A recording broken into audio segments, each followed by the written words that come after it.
Hi guys, I am Jia, your CLAT PG mentor at Juris Edge, and I am going to tell you the best strategy for 8 months.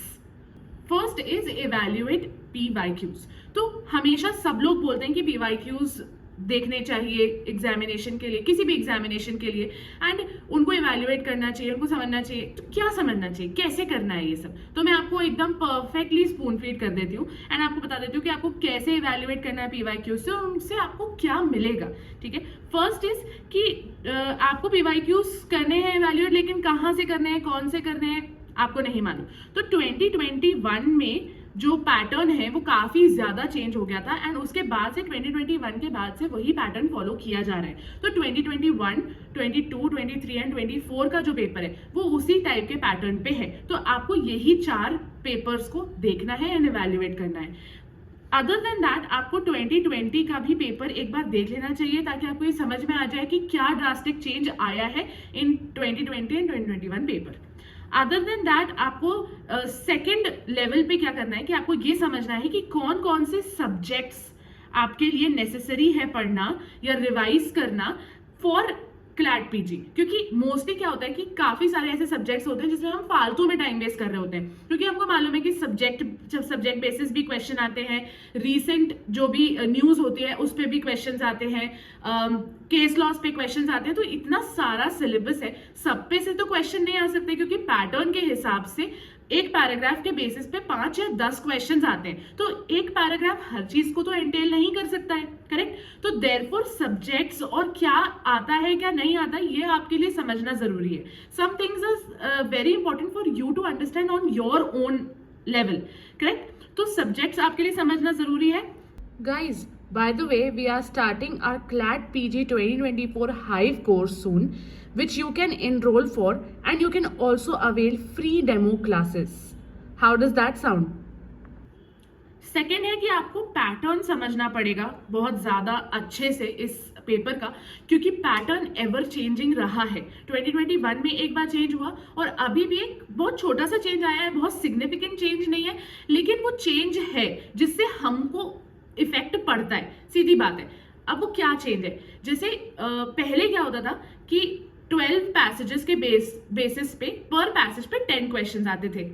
अभी last time मतलब CLAT 2024 में 24 passages आए और सारे passages के base पे approximately 5 questions आए थे। तो इससे क्या होता है, इससे परव्यू चेंज हो जाता है हमारी पढ़ाई का। अब हमें सब्जेक्ट ज्यादा कवर करने पड़ेंगे, क्योंकि now we have different paragraphs. पहले क्या होता था कि हम ये जानते थे कि कॉन्स्टिट्यूशन, जूरिस्प्रूडेंस, क्राइम से तो पक्के से 10 मार्क का एक पैराग्राफ है, 10 मार्क के 10 क्वेश्चन आएंगे, लेकिन अब हम वो चीज मतलब 100% श्योरिटी से नहीं कह सकते। तो पैटर्न को समझना आपके लिए बहुत जरूरी है, इसलिए आप PYQs रेफर करिए। और लास्ट है, PYQs को सॉल्व करना चालू करिए। इसको भी मैं आपको समझाऊंगी कैसे सॉल्व करना है। तो PYQs को जब आप सॉल्व करेंगे ना तो आपको समझ में आएगा कि किस लेवल के क्वेश्चन आते हैं। देखिए, जब आप मॉक्स करते हैं, आप हमारे यहाँ मॉक्स करेंगे, जिसका बाय द वे आप एक फ्री मॉक ट्रायल ले सकते हैं, जिसकी लिंक डिस्क्रिप्शन में है, सो गो चेक आउट। अगर आप हमारे यहाँ से मॉक लेते हैं या आप कहीं और से मॉक लेते हैं तो वहां पे एक डिफिकल्टी लेवल जो होता है वो सोचा समझा हुआ होता है, लेकिन PYQs का डिफिकल्टी लेवल जो है वो उनका खुद का एक एग्जाम्पल है। तो आपको पता होगा कि डिफिकल्टी लेवल कैसे फ्लक्चुएट करता है, करेक्ट, एंड डिफिकल्टी लेवल के हिसाब से मार्क्स कैसे फ्लक्चुएट करते हैं किसी भी पर्सन के। प्लस आपको ये पता चलेगा कि मेजर सब्जेक्ट्स क्या है, तो उस हिसाब से आपके लिए इजियर हो जाएगा। उसके अलावा जब आप सॉल्व करेंगे तो आपको ये समझ में आएगा कि हमको कॉन्सेप्ट क्लैरिटी ज्यादा जरूरी है कि रीजनिंग वाला ब्रेन ज्यादा जरूरी है। मुझे आंसर मालूम है, लेकिन आप खुद अपने आप के लिए आंसर सर्च कीजिए, ठीक है। Okay, so let's move on to subjects. So कौन कौन से सब्जेक्ट्स पे आपको ज्यादातर ध्यान देना है। देखो, PYQs को सॉल्व करने के बाद आपको काफी मेंटल क्लैरिटी मिल जाएगी, लेकिन मैं आपको इस लेवल पे इससे हेल्प कर रही हूँ ताकि आप भी इस तरीके का एक टेबल बना सकें एंड उससे हम दोनों ही एक मतलब टिक मार्क पे आ सके कि यस दैट इज करेक्ट, इनने सही बोला था, ठीक है। तो फर्स्ट तो है कि इनको आपको 3 तरीके से डिवाइड करना है, high weighted subjects, medium weighted subjects and low weightage subjects. अब इसमें ऑब्वियसली आप ये बात समझ गए होंगे कि वेटेज का मतलब है कि कितने क्वेश्चंस कितनी बार रेकर करे हैं किसके सब्जेक्ट के बेसिस पे, ठीक है। हाई वेटेज सब्जेक्ट हमें पता है, मैंने आपको पहले भी बताया था कि कॉन्स्टिट्यूशन, क्राइम और जूरिस्प्रूडेंस से मतलब जब 5 क्वेश्चन वाला जो चेंज है वो नहीं आया था, तब 10 क्वेश्चन आते थे। तो obviously they are huge important subjects, correct. So यहां पे मैं लिख देती हूँ constitution, crime and jurisprudence. Medium weightage subjects ऐसे सब्जेक्ट्स हैं जिनसे बहुत ज्यादा क्वेश्चंस आते हैं। जब 5 क्वेश्चंस वाला पेपर आएगा तो यहाँ पे आप देखेंगे बहुत सारे सब्जेक्ट्स में जो पेपर है वो बटेगा। वो पेपर जब बटेगा वो medium subject questions medium subjects पे ही बटेगा। तो हम इसके बारे में बात कर लेते हैं, जैसे एनवायरमेंटल लॉ, फैमिली लॉ, है ना, company law, public international law. ये 4 सब्जेक्ट्स काफी इंपॉर्टेंट है और हमने बहुत सारे क्वेश्चंस इनके बेसिस पे देखे हैं। इवन जब 10 क्वेश्चंस वाला पैटर्न था तब भी इनके बेसिस पे क्वेश्चंस आते थे, तो 5 में तो पक्के से आएंगे। Next is low weightage subject. Again इसके बेसिस पे भी काफी सारे क्वेश्चंस आ सकते हैं। तो लो वेटेज का मतलब यहाँ पे ये नहीं है कि वो आपको कम पढ़ना है, ये है कि आपकी प्रायोरिटी उसको पढ़ने में एंड होनी चाहिए। सबसे पहले आप हाई और मीडियम को खत्म कर लीजिए, लेकिन लो को भी कवर करना है, ठीक है। तो वो लो वेटेज सब्जेक्ट्स कौन कौन से हैं? There is CPC, there is tax law, there is labour law, और ऐसे ही बहुत सारे लॉज जो हमने 5 ईयर एलएलबी में पढ़े हैं, जो यहाँ पे हमको शायद ना दिख रहे हो, लेकिन फिर भी एक रिविजन माइंड नहीं करना चाहिए। हम शायद एक रिवीजन करके जाएंगे तो हमें 5 क्वेश्चंस बच सकते हैं। इसका आप बहुत अच्छे से ध्यान रखिएगा। आगे बढ़ते हैं to the next thing, that is cases. देखो हम क्या करते हैं, केसेस को बहुत डेप्थ में पढ़ते हैं, चाहे रीसेंट केसेस हो चाहे लैंडमार्क केसेस हो। चलो मैं समझती हूँ कि लैंडमार्क केसेस तो तुम अगर डेप्थ में नहीं पढ़ोगे तो तुम्हें बेसिक कॉन्सेप्ट भी नहीं समझ में आएगा और लैंडमार्क केस भी नहीं समझ में आएगा। इससे तुम्हें उसका इशू एंड उसके फैक्ट्स सब कुछ पढ़ना पड़ता है। तो लैंडमार्क केसेस के लिए तुम ऐसा कर सकते हो, परफेक्ट है। बेंचेस के बेंच कॉम्पोजिशन एवरीथिंग आपको पढ़ना पड़ेगा। बट जो रीसेंट केसेस हैं जो आपको 2021 से 2024 तक कवर करने हैं, वो रीसेंट केसेस जो हैं खासकर सुप्रीम कोर्ट से, वहां पे आपको इतना डेप्थ में पढ़ने की जरूरत नहीं है। तो मैं आपको बेसिकली 4 चीजें बताऊंगी जो आपको पढ़नी ही है किसी भी हालत में, और 4 चीजें बताऊंगी जो आपको इंपॉर्टेंस वाइज कवर करना है। सबसे पहला तो ये है कि आपको डिसीजन बाय द कोर्ट करना ही है, क्योंकि ये तो सबसे इंपॉर्टेंट होता ही है। Other than that guidelines by the court आपको करना ही है, ठीक है। Referred case by the court, मतलब कोर्ट ने डिसीजन देने के लिए किस केस को रेफर किया है उस केस को आपको पढ़ना ही है, ठीक है। एंड रेफर्ड स्टैट्यूट्स, ऑब्वियसली, है ना। रेफर्ड स्टैट्यूट्स जब आप पढ़ेंगे तो उन स्टैट्यूट्स को भी एक बार रिवाइज कर लो, अच्छा ही होता है ना। इतना टाइम आप स्पेंड कर सकते हो। अब देखो, अब यहाँ पे आपको आप क्या पढ़ सकते हो extra when it is about very very important cases. अगर किसी भी कोर्ट के डिसीजन की वजह से किसी लॉ में चेंज आया है तो आप उसको पढ़ेंगे, ठीक है। चेंज इन लॉ, ठीक है। अगर कोई केस रेफर किया गया है और उसको नहीं यूज किया गया है, उसको ओवर रूल किया गया है उस केस लॉ को, तो आप उसको पढ़ेंगे, ठीक है, कि वो क्यों ओवर रूल हुआ, आपको ये भी पढ़ना पड़ेगा। Next is bench composition. जैसा कि आप लैंडमार्क में पढ़ते हो, अगर बहुत जरूरी केस है, बहुत इंपॉर्टेंट केस है, तो आपको बेंच कॉम्पोजिशन भी पढ़ना पड़ेगा। And last is issues and facts. अब हम समझते हैं कि हमें मॉक्स के साथ क्या करना है। अब देखो गाइस, मॉक्स बहुत इंपॉर्टेंट पार्ट होते हैं किसी भी एग्जाम के लिए, ठीक है। फर्स्ट थिंग तो यही होगी कि आपको एक अच्छी कोचिंग से मॉक लेना है जो ना बहुत डिफिकल्ट, सिर्फ डिफिकल्ट मॉक्स बनाता हो और ना बहुत इजी मॉक्स बनाता हो। एक बैलेंस ट्राइक होना चाहिए कि कुछ डिफिकल्ट मॉक्स हो, कुछ इजी मॉक्स हो, कुछ मीडियम मॉक्स हो, क्योंकि क्लैट का पेपर कैसे भी फ्लक्चुएट कर सकता है, कैसा भी आ सकता है। ज्यादा से ज्यादा कवरेज वाले मॉक्स होने चाहिए। And I think you should try our mocks. मैंने पहले भी बताया कि हमारे मॉक्स के लिए आप एक फ्री मॉक डाउनलोड कर सकते हैं फ्रॉम द डिस्क्रिप्शन। मैं फिर से बता रही हूँ। सो मॉक्स के लिए आपको एक गुड कोचिंग के मॉक्स लेने चाहिए, ठीक है। आप वो आपको खुद को समझना पड़ेगा कि आपको कौन से मॉक्स पसंद आ रहे हैं. Other than that what you need to do is solve mocks. अब ठीक है, मैंने बोल दिया सॉल्व मॉक्स, बट मैं जानती हूँ कि आप बहुत डरते हो मॉक्स सॉल्व करने से. आप क्या करोगे, आप ये सोचोगे कि पहले मैं सब कुछ पढ़ तो लूँ और फिर मैं मॉक्स सॉल्व करूँगा.